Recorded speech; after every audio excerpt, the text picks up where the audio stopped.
Everyone, part 5 గురించి wait చేస్తున్న మీ అందరి కోసమే ఈ వీడియో. లాస్ట్ వీడియోలో మా నాన్నగారు మొదటిసారిగా చేసిన పచ్చళ్ళ గురించి తెలుసుకున్నాం కదా.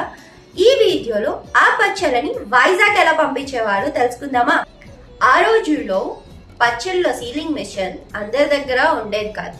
అప్పుడే ప్రయాణం మొదలు పెట్టిన మాకు సీలింగ్ మిషన్ కొనడం అనేది పెద్ద విషయమే.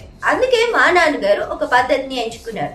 అదేంటి అంటే, పచ్చడిని కవర్లో వేసిన తర్వాత దానిని మడిచి ఆ మడత దగ్గర హ్యాక్సా ప్లేట్ పెట్టి దానిని క్యాండిల్ సాయంతో సీల్ చేసేవాళ్ళు. అలా మడత దగ్గర హ్యాక్సా ప్లేట్ పెట్టడం వల్ల సీలింగ్ స్ట్రైట్ లైన్ లాగా నీట్ గా కనపడేది. ఆ తర్వాత ఆ పచ్చళ్ళన్నిటిని 15 కేజీల ఆయిల్ టిన్ లో జాగ్రత్తగా అమర్చి దాన్ని నవత ట్రాన్స్పోర్ట్ ద్వారా వైజాగ్ కి పంపించేవాళ్ళు.